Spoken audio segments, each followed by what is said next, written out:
महामृत्युंजय मंत्र का जाप करने से क्या लाभ होता है। भगवान शिव सर्वोच्च शक्ति और दाता की पूजा हिंदू शास्त्रों के महामृत्युंजय मंत्र से की जाती है। इस मंत्र का जाप करने से उपचार, सुरक्षा और मृत्यु पर विजय प्राप्त होती है। महामृत्युंजय का जाप कब करना चाहिए? भविष्य पुराण में बताया गया है कि अगर आपको रात में सोते वक्त किसी प्रकार का डर लगता है तो आपको रोजाना कम से कम 108 बार महामृत्युंजय मंत्र का जाप करना चाहिए। ॐ त्र्यम्बकं यजामहे सुगन्धिं पुष्टिवर्धनम् उर्वारुकमिव बन्धनान् मृत्योर्मोक्ष्यमामृतात्। ॐ त्र्यम्बकं यजामहे सुगन्धिं पुष्टिवर्धनम् उर्वारुकमिव बन्धनान् मृत्योर्मोक्ष्यमामृतात्। ॐ त्र्यम्बकं यजामहे सुगन्धिं पुष्टिवर्धनम् उर्वारुकमिव बन्धनान् मृत्योर्मोक्ष्यमामृतात्।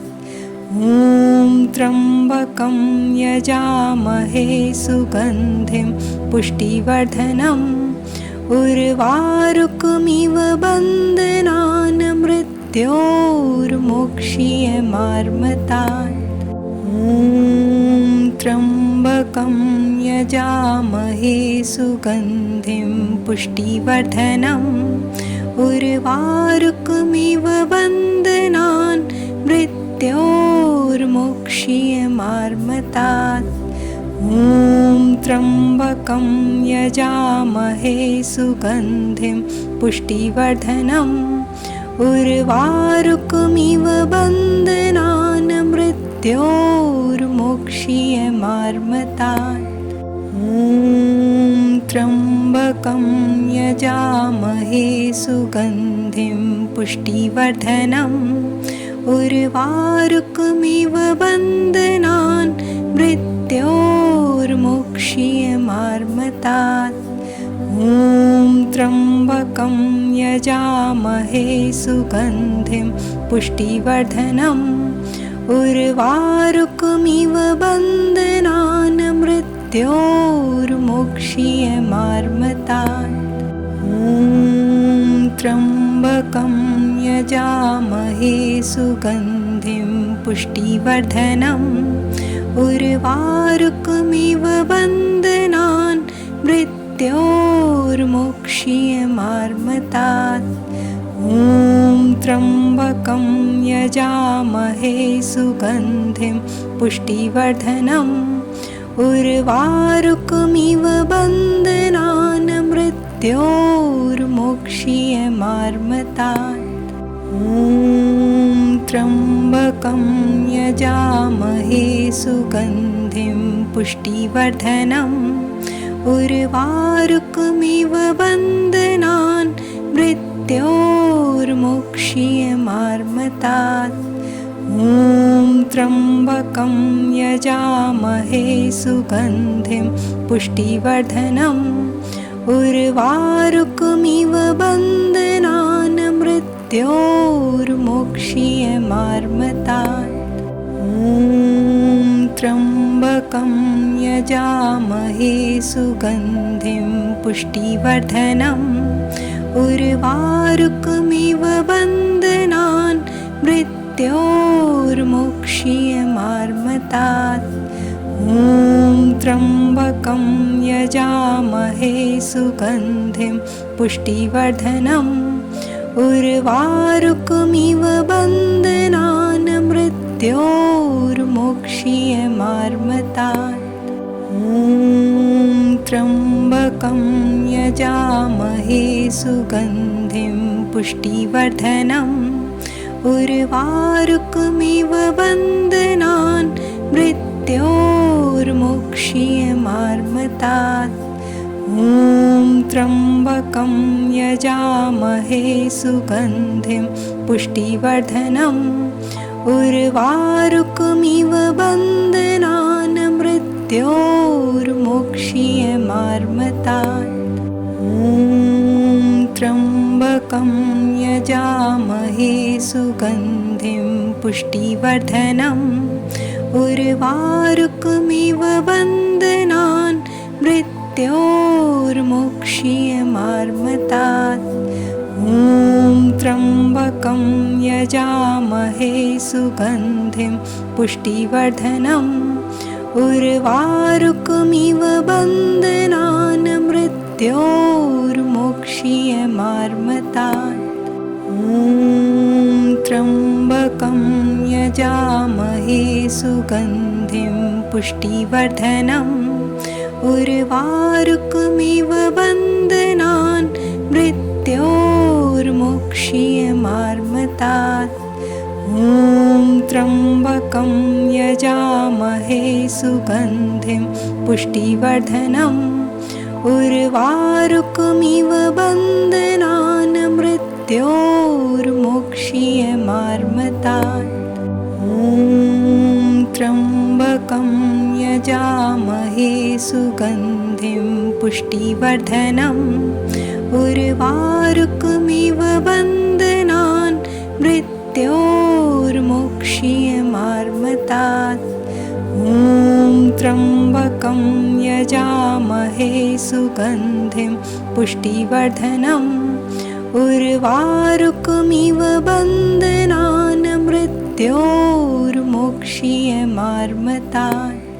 ॐ त्र्यम्बकं यजामहे सुगन्धिं पुष्टिवर्धनम् उर्वारुकमिव बन्धनान् मृत्योर्मोक्षीयमार्मतात्। ॐ त्र्यम्बकं यजामहे सुगन्धिं पुष्टिवर्धनम् उर्वारुकमिव बन्धनान् मृत्योर्मोक्षीयमार्मतात्। ॐ त्र्यम्बकं यजामहे सुगन्धिं पुष्टिवर्धनम् उर्वारुकमिव बन्धनान् मृत्योर्मोक्षीयमार्मतात्। ॐ त्र्यम्बकं यजामहे सुगन्धिं पुष्टिवर्धनम् उर्वारुकमिव बन्धनान् मृत्योर्मोक्षीयमार्मतात्।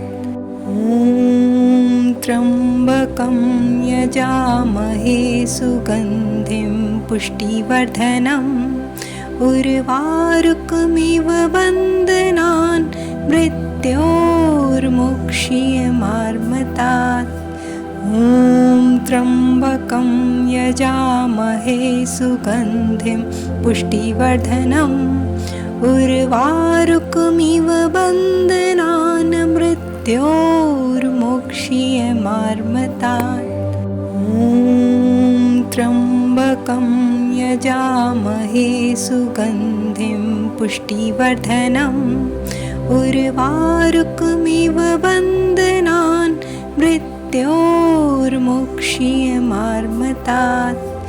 ॐ त्र्यम्बकं यजामहे सुगन्धिं पुष्टिवर्धनम् उर्वारुकमिव बन्धनान् मृत्योर्मोक्षीयमार्मतात्। ॐ त्र्यम्बकं यजामहे सुगन्धिं पुष्टिवर्धनम् उर्वारुकमिव बन्धनान् मृत्योर्मोक्षीयमार्मतात्। ॐ त्र्यम्बकं यजामहे सुगन्धिं पुष्टिवर्धनम् उर्वारुकमिव बन्धनान् मृत्योर्मोक्षीयमार्मतात्। ॐ त्र्यम्बकं यजामहे सुगन्धिं पुष्टिवर्धनम् उर्वारुकमिव बन्धनान् मृत्योर्मोक्षीयमार्मतात्। ॐ त्र्यम्बकं यजामहे सुगन्धिं पुष्टिवर्धनम् उर्वारुकमिव बन्धनान् मृत्योर्मोक्ष्यमार्मतात्। ॐ त्र्यम्बकं यजामहे सुगन्धिं पुष्टिवर्धनम् उर्वारुकमिव बन्धनान् मृत्योर्मोक्ष्यमार्मतात्। ॐ त्र्यम्बकं यजामहे सुगन्धिं पुष्टिवर्धनम् उर्वारुकमिव बन्धनान् मृत्योर्मोक्ष्यमार्मतात्। ॐ त्र्यम्बकं यजामहे सुगन्धिं पुष्टिवर्धनम् उर्वारुकमिव बन्धनान् मृत्योर्मोक्ष्यमार्मतात्। ॐ त्र्यम्बकं यजामहे सुगन्धिं पुष्टिवर्धनम् उर्वारुकमिव बन्धनान् मृत्योर्मोक्ष्यमार्मतात्। ॐ त्र्यम्बकं यजामहे सुगन्धिं पुष्टिवर्धनम् उर्वारुकमिव बन्धनान् मृत्योर्मोक्ष्यमार्मतात्। ॐ त्र्यम्बकं यजामहे सुगन्धिं पुष्टिवर्धनम् उर्वारुकमिव बन्धनान् मृत्योर्मोक्ष्यमार्मतात्। ॐ त्र्यम्बकं यजामहे सुगन्धिं पुष्टिवर्धनम् उर्वारुकमिव बन्धनान् मृत्योर्मोक्ष्यमार्मतात्। ॐ त्र्यम्बकं यजामहे सुगन्धिं पुष्टिवर्धनम् उर्वारुकमिव बन्धनान् मृत्योर्मोक्ष्यमार्मतात्।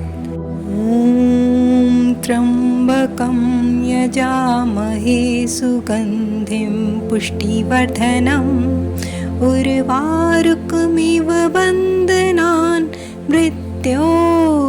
मृत्योर्मोक्ष्यमार्मतात्। ॐ त्र्यम्बकं यजामहे सुगन्धिं पुष्टिवर्धनम् उर्वारुकमिव बन्धनान् मृत्योर्मोक्ष्यमार्मतात्। ॐ त्र्यम्बकं यजामहे सुगन्धिं पुष्टिवर्धनम् उर्वारुकमिव बन्धनान् मृत्योर्मोक्ष्यमार्मतात्। ॐ त्र्यम्बकं यजामहे सुगन्धिं पुष्टिवर्धनम् उर्वारुकमिव बन्धनान् मृत्योर्मोक्ष्यमार्मतात्। ॐ त्र्यम्बकं यजामहे सुगन्धिं पुष्टिवर्धनम् उर्वारुकमिव बन्धनान् मृत्योर्मोक्ष्यमार्मतात्। ॐ त्र्यम्बकं यजामहे सुगन्धिं पुष्टिवर्धनम् उर्वारुकमिव बन्धनान् मृत्योर्मोक्ष्यमार्मतात्। ॐ त्र्यम्बकं यजामहे सुगन्धिं पुष्टिवर्धनम् उर्वारुकमिव बन्धनान् मृत्योर्मोक्ष्यमार्मतात्। ॐ त्र्यम्बकं यजामहे सुगन्धिं पुष्टिवर्धनम् उर्वारुकमिव बन्धनान् मृत्योर्मोक्ष्यमार्मतात्। ॐ त्र्यम्बकं यजामहे सुगन्धिं पुष्टिवर्धनम् उर्वारुकमिव बन्धनान् मृत्योर्मोक्ष्यमार्मतात्। ॐ त्र्यम्बकं यजामहे सुगन्धिं पुष्टिवर्धनम् उर्वारुकमिव बन्धनान् मृत्योर्मोक्ष्यमार्मतात् त्र्यम्बकं यजामहे सुगन्धिं पुष्टिवर्धनम् उर्वारुकमिव बन्धनान् मृत्योर्मोक्ष्यमार्मतात् त्र्यम्बकं यजामहे सुगन्धिं पुष्टिवर्धनम् उर्वारुकमिव बन्धनान् मृत्योर्मोक्ष्यमार्मतात् त्र्यम्बकं यजामहे सुगन्धिं पुष्टिवर्धनम् उर्वारुकमिव बन्धनान् मृत्योर्मोक्ष्यमार्मतात् त्र्यम्बकं यजामहे सुगन्धिं पुष्टिवर्धनम् उर्वारुकमिव बन्धनान् मृत्योर्मोक्ष्यमार्मतात् त्र्यम्बकं यजामहे सुगन्धिं पुष्टिवर्धनम् उर्वारुकमिव बन्धनान् मृत्योर्मोक्ष्यमार्मतात् त्र्यम्बकं यजामहे सुगन्धिं पुष्टिवर्धनम् उर्वारुकमिव बन्धनान् मृत्योर्मोक्ष्यमार्मतात् त्र्यम्बकं यजामहे सुगन्धिं पुष्टिवर्धनम् उर्वारुकमिव बन्धनान् मृत्योर्मोक्ष्यमार्मतात् त्र्यम्बकं यजामहे सुगन्धिं पुष्टिवर्धनम् उर्वारुकमिव बन्धनान् मृत्योर्मोक्ष्यमार्मतात्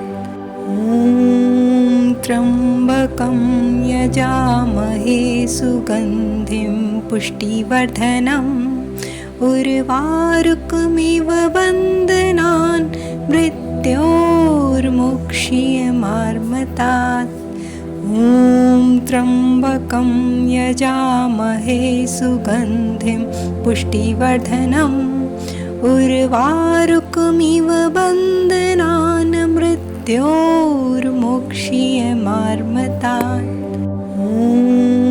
त्र्यम्बकं यजामहे सुगन्धिं पुष्टिवर्धनम् उर्वारुकमिव बन्धनान् मृत्योर्मोक्ष्यमार्मतात् त्र्यम्बकं यजामहे सुगन्धिं पुष्टिवर्धनम् उर्वारुकमिव बन्धनान् मृत्योर्मोक्ष्यमार्मतात् त्र्यम्बकं यजामहे सुगन्धिं पुष्टिवर्धनम् उर्वारुकमिव बन्धनान् मृत्योर्मोक्ष्यमार्मतात् त्र्यम्बकं यजामहे सुगन्धिं पुष्टिवर्धनम् उर्वारुकमिव बन्धनान् मृत्योर्मोक्ष्यमार्मतात् त्र्यम्बकं यजामहे सुगन्धिं पुष्टिवर्धनम् उर्वारुकमिव बन्धनान् मृत्योर्मोक्ष्यमार्मतात् त्र्यम्बकं यजामहे सुगन्धिं पुष्टिवर्धनम् उर्वारुकमिव बन्धनान् मृत्योर्मोक्ष्यमार्मतात् त्र्यम्बकं यजामहे सुगन्धिं पुष्टिवर्धनम् उर्वारुकमिव बन्धनान् मृत्योर्मोक्ष्यमार्मतात् त्र्यम्बकं यजामहे सुगन्धिं पुष्टिवर्धनम् उर्वारुकमिव बन्धनान् मृत्योर्मोक्षीयमार्मतात्। ॐ त्र्यम्बकं यजामहे सुगन्धिं पुष्टिवर्धनम् उर्वारुकमिव बन्धनान् मृत्योर्मोक्षीयमार्मतात्। ॐ त्र्यम्बकं यजामहे सुगन्धिं पुष्टिवर्धनम् उर्वारुकमिव बन्धनान् मृत्योर्मोक्षीयमार्मतात्। ॐ त्र्यम्बकं यजामहे सुगन्धिं पुष्टिवर्धनम् उर्वारुकमिव बन्धनान् मृत्योर्मोक्षीयमार्मतात्। ॐ त्र्यम्बकं यजामहे सुगन्धिं पुष्टिवर्धनम् उर्वारुकमिव बन्धनान् मृत्योर्मोक्षीयमार्मतात्। ॐ त्र्यम्बकं यजामहे सुगन्धिं पुष्टिवर्धनम् उर्वारुकमिव बन्धनान् मृत्योर्मोक्षीयमार्मतात्। ॐ त्र्यम्बकं यजामहे सुगन्धिं पुष्टिवर्धनम् उर्वारुकमिव बन्धनान् मृत्योर्मोक्षीयमार्मतात्। ॐ त्र्यम्बकं यजामहे सुगन्धिं पुष्टिवर्धनम् उर्वारुकमिव बन्धनान् मृत्योर्मोक्षीयमार्मतात्। ॐ त्र्यम्बकं यजामहे सुगन्धिं पुष्टिवर्धनम् उर्वारुकमिव बन्धनान् मृत्योर्मोक्षीयमार्मतात्। ॐ त्र्यम्बकं यजामहे सुगन्धिं पुष्टिवर्धनम् उर्वारुकमिव बन्धनान् मृत्योर्मोक्षीयमार्मतात्। ॐ त्र्यम्बकं यजामहे सुगन्धिं पुष्टिवर्धनम् उर्वारुकमिव बन्धनान् मृत्योर्मोक्षीयमार्मतात्। ॐ त्र्यम्बकं यजामहे सुगन्धिं पुष्टिवर्धनम् उर्वारुकमिव बन्धनान् मृत्योर्मोक्षीयमार्मतात्।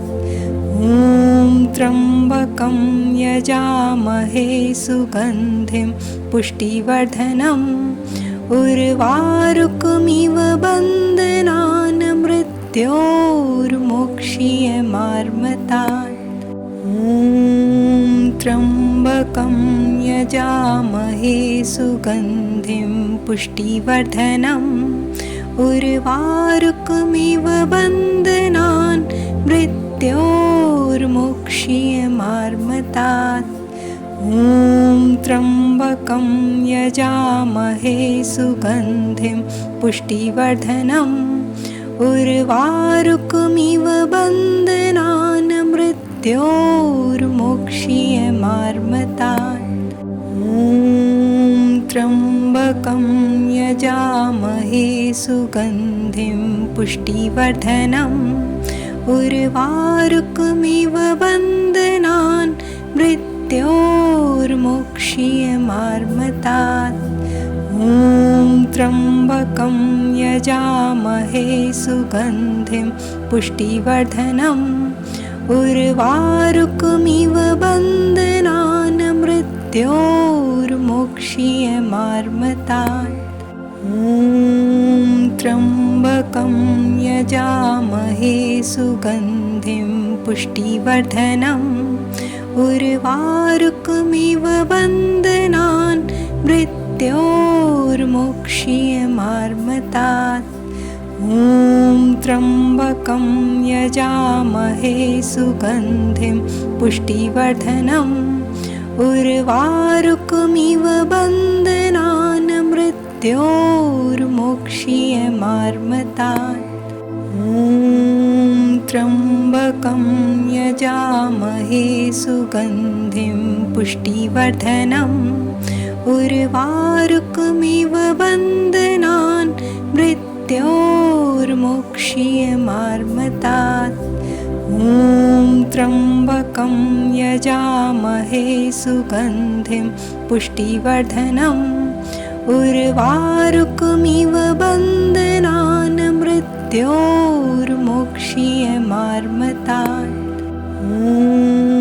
त्र्यम्बकं यजामहे सुगन्धिं पुष्टिवर्धनम् उर्वारुकमिव बन्धनान् मृत्योर्मोक्ष्यमार्मतात्। त्र्यम्बकं यजामहे सुगन्धिं पुष्टिवर्धनम् उर्वारुकमिव बन्धनान् मृत्योर्मोक्ष्यमार्मतात्। त्र्यम्बकं यजामहे सुगन्धिं पुष्टिवर्धनम् उर्वारुकमिव बन्धनान् मृत्योर्मोक्ष्यमार्मतात्।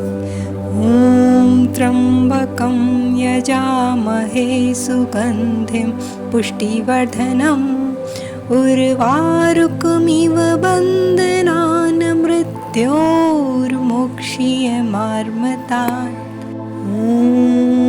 त्र्यम्बकं यजामहे सुगन्धिं पुष्टिवर्धनम् उर्वारुकमिव बन्धनान् मृत्योर्मोक्ष्यमार्मतात्।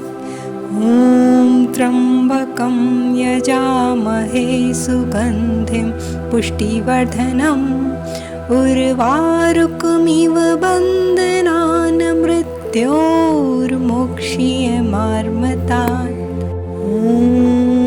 त्र्यम्बकं यजामहे सुगन्धिं पुष्टिवर्धनम् उर्वारुकमिव बन्धनान्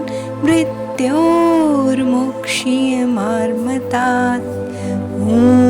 त्र्यम्बकं यजामहे सुगन्धिं पुष्टिवर्धनम् उर्वारुकमिव बन्धनान् मृत्योर्मोक्ष्यमार्मतात्। त्र्यम्बकं यजामहे सुगन्धिं पुष्टिवर्धनम् उर्वारुकमिव बन्धनान् मृत्योर्मोक्ष्यमार्मतात्। त्र्यम्बकं यजामहे सुगन्धिं पुष्टिवर्धनम् उर्वारुकमिव बन्धनान् मृत्योर्मोक्ष्यमार्मतात्। त्र्यम्बकं यजामहे सुगन्धिं पुष्टिवर्धनम् उर्वारुकमिव बन्धनान् मृत्योर्मोक्ष्यमार्मतात्। त्र्यम्बकं यजामहे सुगन्धिं पुष्टिवर्धनम् उर्वारुकमिव बन्धनान् मृत्योर्मोक्ष्यमार्मतात्। त्र्यम्बकं यजामहे सुगन्धिं पुष्टिवर्धनम् उर्वारुकमिव बन्धनान् मृत्योर्मोक्ष्यमार्मतात्। त्र्यम्बकं यजामहे सुगन्धिं पुष्टिवर्धनम् उर्वारुकमिव बन्धनान् मृत्योर्मोक्ष्यमार्मतात्। त्र्यम्बकं यजामहे सुगन्धिं पुष्टिवर्धनम् उर्वारुकमिव बन्धनान् मृत्योर्मोक्ष्यमार्मतात्। ॐ त्र्यम्बकं यजामहे सुगन्धिं पुष्टिवर्धनम् उर्वारुकमिव बन्धनान् मृत्योर्मोक्षीयमार्मतात्। Thank you for watching my videos. खुश रहें, मस्त रहें, स्वस्थ रहें और पूरे 24 घंटे में कुछ टाइम अपने लिए ज़रूर निकालें।